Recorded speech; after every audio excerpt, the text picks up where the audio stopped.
estudio, por supuesto, con el doctor Carlos Elizondo Mayer Serra. Es el espacio de los de adelante que corren mucho y los de atrás que se quedarán. Bienvenido, Carlos, ¿cómo estás? Muy bien, Pepe, pues el que se está quedando atrás es México, porque no crece y no crecerá. ¿Cómo ves esto que dice el Banco Mundial? Que estamos en recesión técnica, lo tengo aquí. Advierte que vamos a crecer cero. O sea, no vamos a crecer. Mira, el Banco de México dice 0.6, el Banco Mundial dice que creceremos 0.6, el Banco Mundial dice que nada, el Fondo Monetario que decreceremos 0.3. Que ya estamos en recesión técnica. Veamos, no entremos así. Achicamiento a la economía. Lo que sabemos es que esta economía no crece. No creció el sexenio pasado como nos prometieron, creció la mitad de lo que solía crecer antes y arranca muy mal. ¿Todo es por la guerra arancelaria? Mira, la verdad no, porque si tú ves cuando empezó a desacelerarse la economía, fue en el último trimestre del año, antes de que empezara la guerra arancelaria. Y si fuera la guerra arancelaria, pues otros países estarían sufriendo, quizá menos que nosotros, pero mucho. Y lo que estamos viendo es que los Estados Unidos van a crecer pues menos que antes, pero todavía por arriba de 1%, casi 2%, y nosotros pues no vamos a crecer según estos pronósticos nada. Y cuando hoy la presidenta dijo que ella tiene otros datos, me recordó a cuando el presidente, recordarás, Andrés Manuel López Obrador, cuando se empezó a desacelerar la economía mexicana y que empezaron el fondo y otros a decir que no íbamos a crecer en el 19, dijo yo tengo otros datos, fue la primera vez que lo usó con contundencia, también era respecto a datos oficiales, los del Banco de México son 0.6%, él dijo yo tengo otros datos y la economía en el 19 no creció.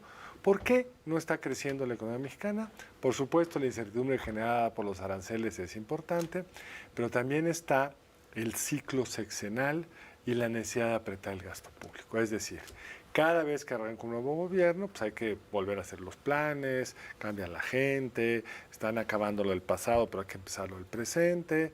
Entonces eso es normal que en el ciclo de arranque del sexenio se crezca menos de lo que se había crecido el año anterior. En el caso nuestro, además, está, digamos, la enorme gasto público que se hizo el sexenio pasado, un déficit público de casi el 6% del PIB, que coincidió con un pequeñísimo crecimiento de alrededor del 1%, lo cual es extraordinariamente raro, tanto gasto para tan poco crecimiento, pero ahora que tienes que apretar el gasto público, porque no puedes seguir ese ritmo de déficit, pues entonces el crecimiento se contrae aún más. Y por supuesto, Pepe, así como la cancelación del aeropuerto de Texcoco está claramente asociado con los datos con una caída en la inversión y por tanto un menor crecimiento del 19, la reforma al Poder Judicial pues es un freno a la certidumbre, es un freno a la inversión y por lo tanto yo creo que es parte de lo que explica este bajo crecimiento. Ciertamente, y esto es preocupante porque al no haber crecimiento hay menos empleos, menos oportunidades y esto se puede poner peor porque ahí sí ya entramos a la coyuntura arancelaria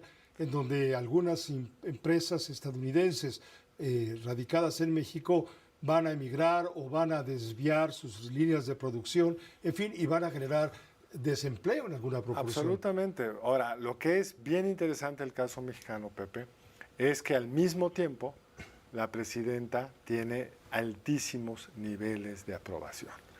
Y el gobierno anterior, con muy bajo crecimiento, un crecimiento del PIB per cápita prácticamente cero, tuvo altos niveles de aprobación. Entonces hay que tratar de responder a la pregunta, ¿cómo? Porque en otros gobiernos, en otros países cae la economía, inmediatamente cae la aprobación y aquí no. ¿Por qué? Y yo creo que son dos factores a los que hay que reflexionar, Pepe. El primero, si tú ves los datos del sexenio pasado, la economía creció muy poco, pero el consumo creció, porque sí hubo a través de un apoyo al crecimiento del salario real, el aumento del salario mínimo y otras medidas, sí aumentó la masa salarial. El trabajador se quedó con un mayor porcentaje del PIB que antes. El problema es que esa estrategia es difícil de reproducir ahora porque la productividad no creció en el sexenio pasado, porque las condiciones son mucho más adversas y yo creo que ese esfuerzo de subir el salario está topando, ya lo vimos en los datos del empleo formal, con un menor crecimiento del salario formal y muy pronto podríamos ver más despidos que contrataciones. Y segundo, por supuesto, las transferencias.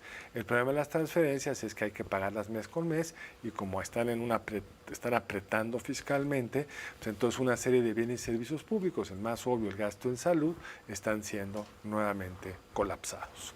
Gracias, doctor. Como siempre, bienvenido. Gracias a ti, Pepe.